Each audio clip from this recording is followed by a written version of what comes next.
मेरा नाम विजय सागर है। मेरा जिला जलंधर मॉडल हाउस का रहने वाला है। मैं जलंधर तो चलिया सीगा नागपुर के लिए। तो आप ये जाते हैं कहीं पे भी घूमने, तो उसका मकसद क्या होता है?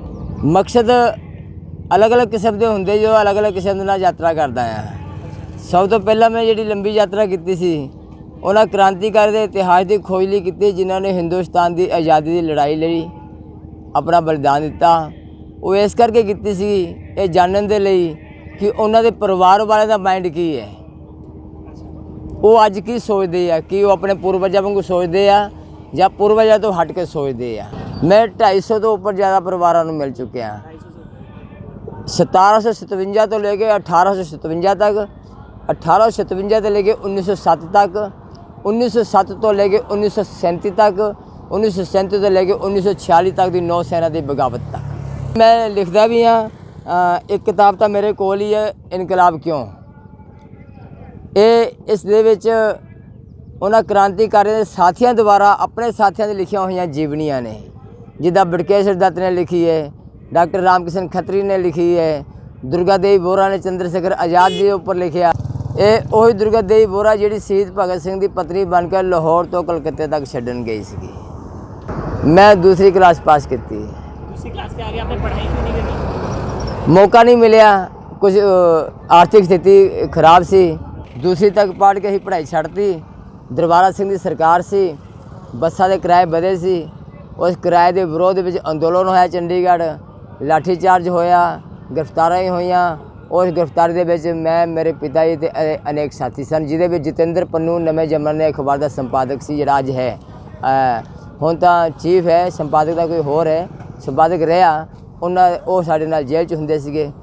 फिर 1994 भी सिविल नाफरमानी च अंदोलन होया, उदों भी जेल कदी। सतपाल डांग जिहड़े अंमृतसर तो विधायक सीगे, वो भी साडे नाल जेल दे विच उन्होंने जिंदगी गुजारी।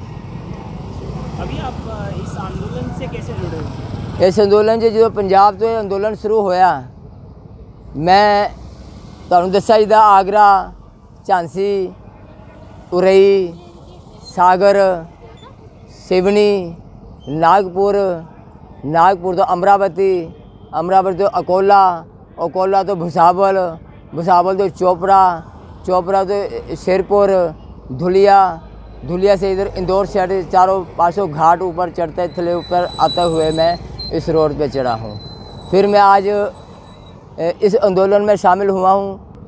मैं ज़्यादा बोलने का शौकीन नहीं हूँ, अपनी बात कुछ कहना चाहता था, जो आपके माध्यम से कह रहा हूँ कि ये जो किसानों का आंदोलन है, ऐसे ही 3 कानून अंग्रेज़ सरकार भारत में लेकर आई थी। ये 1907 में शुरू हो गए, 1908 तक 1 साल आंदोलन चला। इस 1 साल आंदोलन में बगैर किसी खून खराबे के, बगैर किसी लड़ाई के, ये अजीत सिंह जी ने आंदोलन जीत लिया। अंग्रेज़ सरकार को ये तीनों कानून वापस लेने पड़े थे, जो आज ये तीनों कानून फिर मोदी सरकार लेकर आई है। ये किसानों की लड़ाई है। अजीत सिंह ने भी किसानों की लड़ाई जीती थी और मुझे पूरी उम्मीद है कि ये लड़ाई भी किसान जीतेंगे। अभी यहाँ से सिंगू बॉर्डर जाएंगे और आंदोलन काफ़ी बड़ा हो गया है। कई जगह पे मोर्चे खुल गए हैं। आंदोलन की जड़ें मजबूत हो गई हैं, ज़मीन से भी नीचे चले गई हैं। 15 अगस्त को नेहरू का नाम लिया जाता है, गांधी का नाम लिया जाता है। ये हमारे देश के जो जितने भी प्रधानमंत्री हैं, लाल किले पे खड़े होकर तालियां बटोरते हैं। किसी ने भी भगत सिंह के चाचा सरदार अजीत सिंह का जिक्र नहीं किया, जिन्होंने 40 साल देश के बाहर निकाले, हिंदुस्तान की आज़ादी की लड़ाई लड़ी, जेलें काटी, पूरे सर्वंश कुर्बान किया।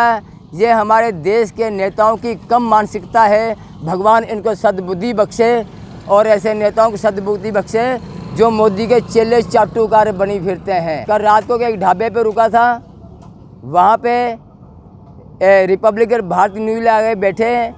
किसानों को आतंकवादी कहा जा रहा है। इस चैनल में किसानों को ये कहा जाता है कि पाकिस्तान से फंडिंग आती है। अरे भाई, जब पाकिस्तान से फंडिंग आती है, तुम्हें पता है, तुम बताते हो, तो फिर तुम उसे रोकते क्यों नहीं फंडिंग को? एक छोटी सी लड़की ने कहा, मोदी जी आपने कहा ताड़ी बजाओ तो हमने ताड़ी बजाई, आपने कहा थाली बजाओ हमने थाली बजाई, हमने ये नहीं पूछा क्यों बजाएं। आपने कहा तुम दिए जलाओ, तो हमने दिए जलाए। हमने ये नहीं पूछा क्यों जलाए। जब आपके कहने से हमने सब कुछ किया तो किसान कहते हैं कानून रद्द करो, तो आप कानून रद्द क्यों नहीं करते। यही आपकी डिक्टेटरशिप की निशानी है।